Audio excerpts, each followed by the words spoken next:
เขายินว่าไอ้จกจักเป็ดเนี่ยที่ขึ้นมาเมืองเขียนเนี่ยที่มาในเมืองจริงที่ว่าผมกวนเนี่ยเขามาไปถ่ายเต็มเมืองไกลในไปหันมาแล้วเนี่ย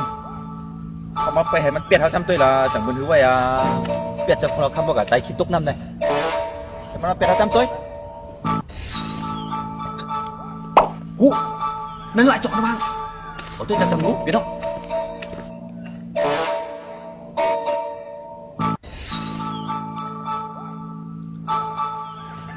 อ๋อสูนายหนอดเป็นนายจกจังเป็ดอันวังอ๋อเหมือนสุงค่ะอ๋อเปลี่ยนค่ะเปลี่ยนค่ะเปลี่ยนเลยสูไอจกในเป็ดเจ้าคุณเราคำพวกกับป่องเบิ้งพื้นมุ้งโจมเลยสูเป็ดเขาจำตัวหรอหมอค่ะหมอค่ะข้ามเลยไปถึงข้ามหมอเปี้ยเราค่ะไอจกสมองหมูเป็ดเป็ดเราเข้ากันพูดอะไรโอ้ยก็ไม่พี่เราขโมยเกมกินเลิกเกมหนุ่มไอจกขึ้นมาเมืองเตียงเอาไปตัวลี